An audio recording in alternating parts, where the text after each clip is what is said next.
welcome back to the channel. Today we're going to talk about garlic and why it's important to, or makes common sense to grow your own, because it's quite a straightforward thing to grow, particularly if you live in a cooler climate. It's very simple. But did you know that 80% of the world's garlic, yes, 80% of the world's garlic comes from China? I have nothing against the Chinese people or anything else. Lots of cool things come from China, like these screwdrivers and my glasses and this laptop and this rather cool cockatoo jug, and of course this lovely Winnie the Pooh toy. They're all made in China, just like this COVID rapid flow test, which is kind of ironic.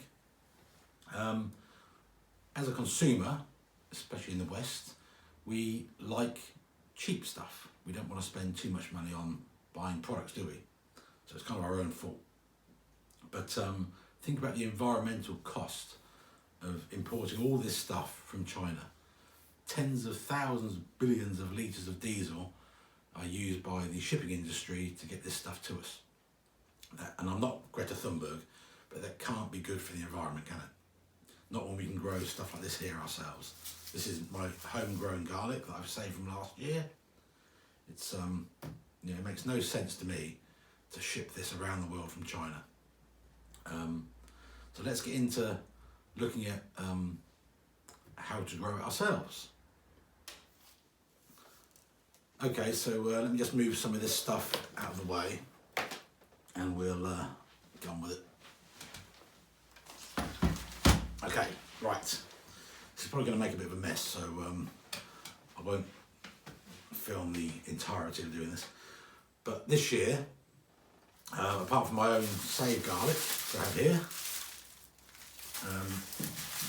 I have some purchased garlic.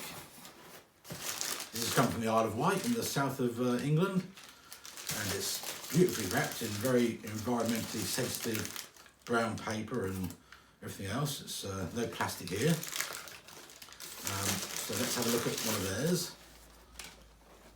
This is a seed garlic.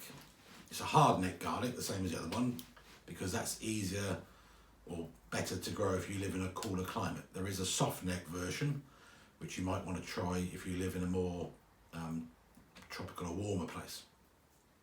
But here in the temperate UK, hard neck garlic, I believe, is the way forward. All you do is you break it up. I'm going to make a mess now.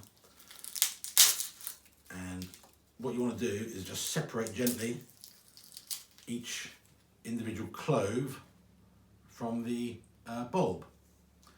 The bigger the clove, the bigger bulb of garlic you'll get. And what you need is a nicely broken up soil, nice light soil. It'll grow in almost any conditions, it's not that important. So you're going to break this up. You're going to find all the big ones. You can plant the small ones too, just you'll get a smaller bulb. And then we'll plant them in the ground to about the depth of my first knuckle on my index finger. We just push them in and they'll be absolutely fine. At the bottom is a flat plate, that's where the roots are going to come out. At the top it's a little bit pointy, and that is where the leaves will come out. And if you get temperatures in winter that are less than 10 degrees centigrade for about a month, you need about 30 days of cooler temperatures, they'll start to divide, and that's how you'll end up with a lovely bulb like this. And then after about 9 months, the leaves will start to die off, and when they're about 50% sort of dead, that's the time to lift out your garlic. And I'll put a link at the end of this video for how to harvest your garlic. It's very simple as well. So definitely, for the sake of the environment, for the sake of a better product, you should definitely be growing your own garlic. So let's go to the allotment now, and I've got a prepared bed up there, and we'll put some of these in.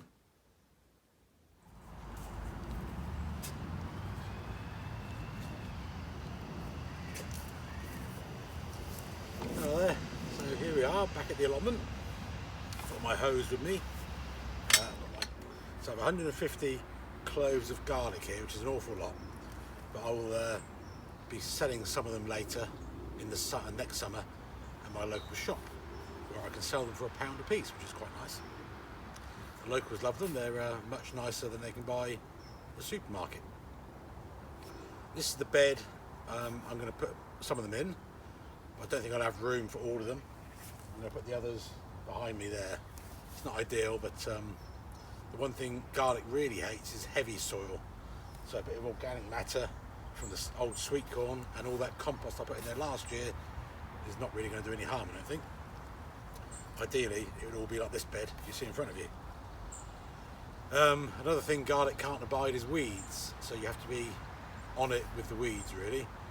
They don't like competition at all, so you want to plant them no closer than about 6 inches apart in rows, and you know, maybe even a foot apart if you can, if you've got the room, but further apart rather than closer together. They also don't like heavy clay soil or acidic soil.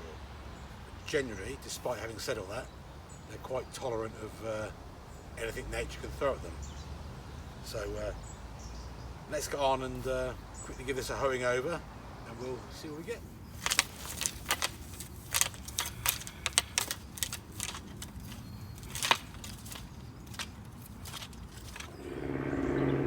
So the varieties I'm planting, I'm going to put a few of the new ones and the old ones. The old ones I've got, which are my own saved ones, are a mixture of Carcassonne white, I think it's called, and the Trek white. I don't know which is which because they've been mixed up over the years. For about 3 years I've been growing these. The ones from the Isle of Wight garlic farm are Carcassonne white again, so that's a known variety to me. And I got 48 large cloves out of 4 big bowls. About as many small ones that I'll use for cooking or something. These other ones are called Kingsland White. Again, I got 52 large cloves out of 4 bowls. And the remainder are made of my own saved ones. So I'll do a row of my saved ones and then a row of the other ones. We'll see how many we can fit in here. Hopefully they'll come out nice. Okay, so these are our homegrown saved cloves. Some really nice big ones in here.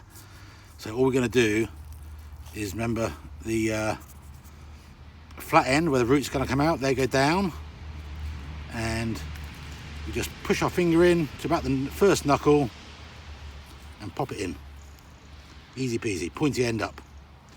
Move on about 6 inches, something like that, more or less. Same thing. And we'll go down all the way along this row, doing the same thing.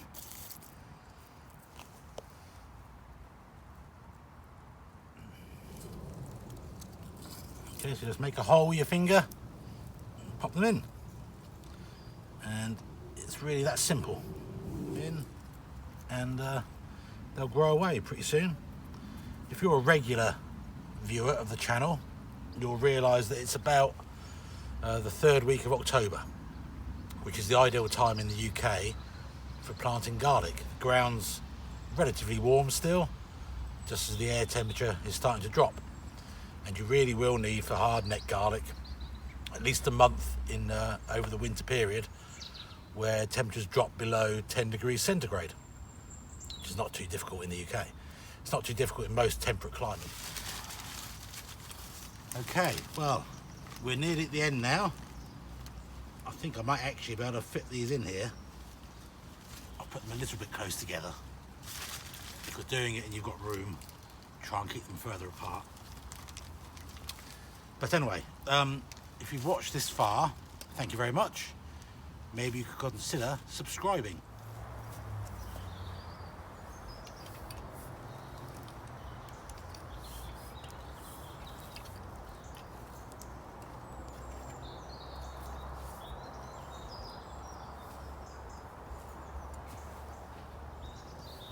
Okay, so that's that done.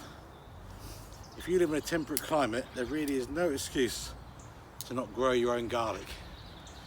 In a very, very small way, you might help save the environment a little bit.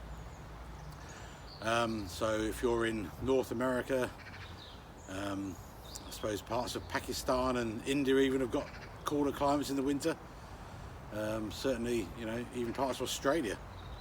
So anywhere where there's a chance of getting less than 10 degrees C for a month during the winter, you should probably have a go. Anyway, while we're here talking about that sort of thing, having a go, it would be really nice if you were to subscribe. It would really help me out. YouTube already put adverts on the front of some of my videos, but I don't earn anything from it. And I can't monetize this video until I get to 1,000 subscribers. I only have 240 so far this morning. All of you are absolute diamonds, thank you very much. But if we can get to 1,000, I could possibly start earning a couple of pounds, which would be nice. So just hit the subscribe button, notifications, bell, all that stuff, and you'll see when I get a new video. And if you do that, and we get to 1,000 subscribers, I will give away Winnie the Pooh. So if you've commented on one of my videos in the past, and you're in that first 1,000 subscribers, I'll try and get hold of you. And the first person, excuse the train, sorry. Perfect timing. If I can get hold of you and you're the first person I can get hold of, and we can arrange an address where you live, or I can at least send Winnie to, I will send you Winnie the Pooh. I'd rather it was somebody that was watching this video right now, because this is where Winnie first put in his appearance. Anyway, thanks for watching. Garlic's planted, everything's good, stay safe, see you later.